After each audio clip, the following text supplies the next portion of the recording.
తాజా రాజకీయ పరిస్థితుల గురించి మాట్లాడేందుకు మనతో పాటు మెదక్ ఎంపీ రఘునందన్ రావు గారు ఉన్నారు. ఒక్కసారి మాట్లాడించేటువంటి ప్రయత్నం చేద్దాం. సార్, కవిత పార్టీ పెడుతుందన్నారు, June 2 అన్నారు, అది కూడా డేట్ వచ్చేసింది. ఆ మాటకు కట్టుబడి ఉన్నారా? తేదీ ఏమన్నా మారిందా? ఆ పార్టీ ఒకేసారి బీజేపీలో బీఆర్ఎస్ విలీనం కూడా ఒకేసారి జరిగినాయా? కవిత కొత్త రాజకీయ పార్టీ పెడుతుందని నేను ఏదైతే పొలిటికల్ అనాలిసిస్ చేసి చెప్పినో ఆ మాటకి నేను కట్టుబడి ఉన్నాను. అయితే June 2కి అవుతుందా, July 2కి అవుతుందా అనేది కొంచెం వేసి చూద్దాం. అన్నం ఉడికేదాకా నువ్వు చల్లరిదాకా ఆగకపోతే ఎట్లా అన్న? కవిత బయటకు వచ్చుడు ఖాయం, పార్టీ పెట్టుడు ఖాయం. అది ఇయ్యాలన్నా రేపా ఎల్లుండి అనేది కొంచెం వెయిట్ చేసి చూడండి. అదే టైంలో బీఆర్ఎస్ బీజేపీలో విలీనం అవుతుందా? కవిత కూడా చెప్తుంది.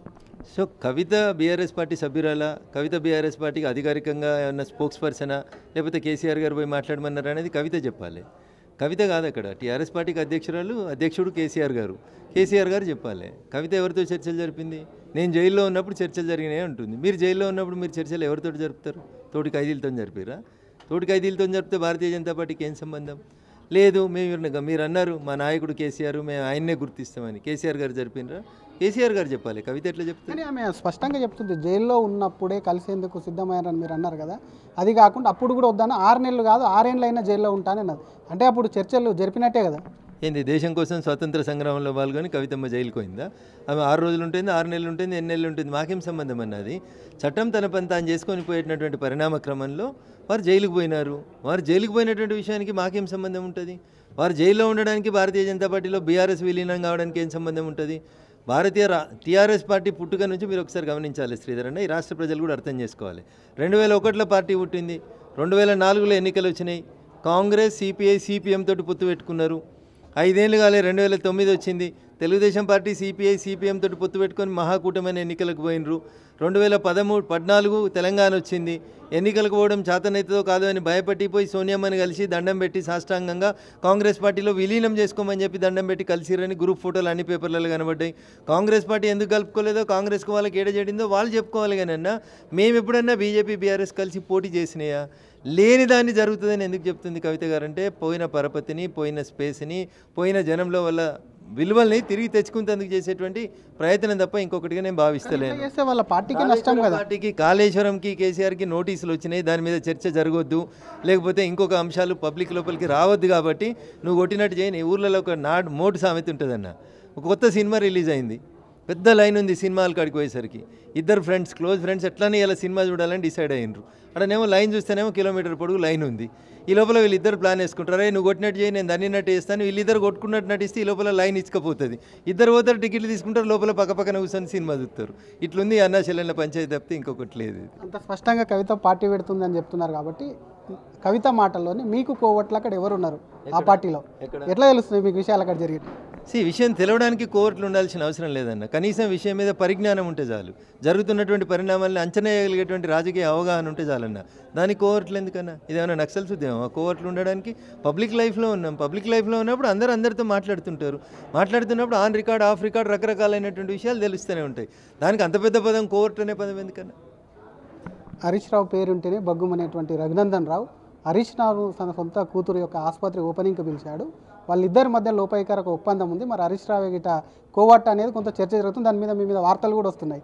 ఏమన్నా మీరు కానీ వాళ్ళు వాస్తవం అయితే, ఒకవేళ అదే వాస్తవం అయితే, ఆ రోజు ఈ రాష్ట్రానికి ముఖ్యమంత్రి గౌరవనీయులు చంద్రశేఖరరావు గారు చెల్లె మంచి సంబంధాలు కలిగే ఉంది. ఆ రోజు వాళ్ళ నాయనతోటి. వాళ్ళ అన్న ఐటీ మంత్రి. ఆ రోజు ఆయన వచ్చింది ఆరోగ్య శాఖ మంత్రి హోదాలో వచ్చారు. అక్కడికి ఆయన ఒక్కడే రాలేదు, తలసాని శ్రీనివాస్ యాదవ్ గారు అని ఇంకొక మంత్రి గారు వచ్చిండ్రు, మాగంటి గోపీనాథ్ గారు అనేటువంటి ఎమ్మెల్యే గారు వచ్చారు. ఆరోగ్య శాఖ మంత్రి హోదాలో ఆయన అక్కడికి వచ్చిండు. చెల్లెకి బావకి మధ్యలో అయిన పంచాయతీ ఉంటే వాళ్ళిద్దరు తెలుసుకోవాలి, మధ్యలో నన్ను ఎందుకు లాగుతారన్న. సో దాంట్లో కోర్టు అనేది హరీష్ మీద మీకు అభిప్రాయం ఉంటే సస్పెండ్ చేయండి. మీరు ఆయనకు చెప్పు, సస్పెండ్ చేయి. నాదేముంది అందులో? నా పాత్ర ఏముంటుంది అందులో? కవిత బీజేపీలోకి రాదని స్పష్టమవుతుంది. మిగతా నేతలు ఎవరైనా వస్తే తీసుకుంటారా?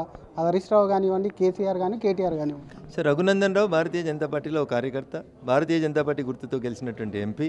పార్టీలో ఎవరిని తీసుకోవాలి, పార్టీలోకి ఎవరు తీసుకోవద్దు, పార్టీ ఎవరితో పొత్తులు పెట్టాలి, మాదొక జాతీయ పార్టీ. దానికి ఒక ఎలక్షన్ కమిటీ ఉంటుంది. వాళ్ళందరూ కూర్చొని చర్చించుకున్న తర్వాత అప్రాప్రియేట్ టైంలో అప్రాప్రియేట్ నిర్ణయం తీసుకుంటారు. This is not the right time. ఇంకొక విషయం, నిన్న రేవంత్ రెడ్డి మాట్లాడుతూ మోడీ చెల్లని ₹1000, చెల్లని ₹1 కాబట్టే అమెరికాకు భయపడి ఆయన యుద్ధంలో వెనుకంజ వేశారు. రాహుల్ ప్రధాని అయితే పాకిస్తాన్, చైనా రెండింటిని ఒకేసారి ఓడిస్తామని చెప్పి మీ మీద నిన్న కామెంట్ చేసింది. సో ఇవన్నీ నేను ఏమైనా మాట్లాడితే మళ్ళీ ముఖ్యమంత్రి గారు బాధపడాల్సి వస్తుంది. కానీ ఎందుకు బాధపడతారు? మీకు మిత్రుడా? ఏముందని అంటున్నా అందులో. అంటే కనీసం ఆ కుర్చీ కన్నా గౌరవం ఇచ్చి మాట్లాడాలి కాబట్టి సభ్యత సంస్కారం ఉంది కాబట్టి మర్యాదగా చెప్పాలనుకుంటా ఉన్నాను నేను. చెల్లని రూపాయి మోడీ కాదు, ప్రపంచమంతా గుర్తించిన నాయకుడు మోడీ. 3 సార్లు మీ నాయకుడు చెల్లలేదు అంటున్నా. ఇదే మోడీ గారి ముందు అదే రాహుల్ గాంధీ గారు 2014 ఎన్నికలలో చెల్లలేదు, కనీసం ప్రతిపక్ష హోదా దక్కలేదు మీకు. 2019 ఎన్నికలలో చెల్లని రూపాయిగా పోయినారు మీరు. 2024 ఎన్నికలలో కూడా సాగు తప్పి కన్నులోట పోయి 99 కాన్నే ఆగిపోయారు. మీకు కనీసం 100 కూడా రాలేదు.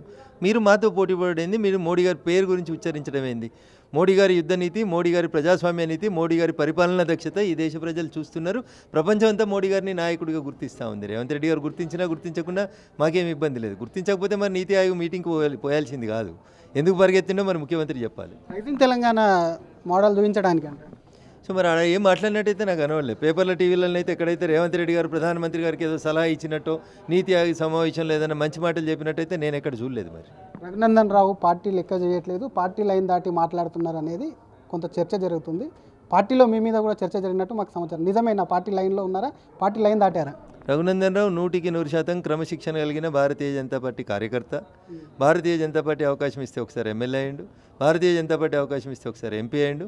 భవిష్యత్తులో కూడా పార్టీ గీసిన గీతకు, పార్టీ నిబంధనలకి, నియమాలకి, క్రమశిక్షణకి ఒక ఇంచు కూడా తేడా రాకుండా పనిచేసేటువంటి క్రమశిక్షణ కలిగినటువంటి కార్యకర్త. రాజాసింగ్కు సంబంధించి ఒకటి చివరిగా, ఆయన పార్టీ ఎప్పుడైతే ఇక్కడ కరెక్ట్ బేరాలు ఊరుతాయి అప్పుడు మాత్రం రెడీగా ఉన్నారు. ఈ పార్టీ బీజేపీ అలాగే ఉంది, అందుకే అధికారం రాలేదు. మీకు తెలుసో లేదో ఈ మాట మీ ఎమ్మెల్యే అన్నారు, మీకు ఏమైనా సమాచారం ఉందా? నేను యాక్చువల్గా లేను, ఢిల్లీలో కమిటీ మీటింగ్ అటెండ్ అయ్యి రాత్రి 12 గంటలకు వచ్చినాను. రాజాసింగ్ గారు ఏం మాట్లాడినారో నేను వినలేదు. బహుశా వారు కూడా అట్లా మాట్లాడిరని నేను అనుకోను. మళ్ళీ ఏదో చాట్ల పేరు మీద ఎవరికి నచ్చింది వాళ్ళు రాసుకున్నారేమో అని నేను అనుకుంటా ఉన్నాను.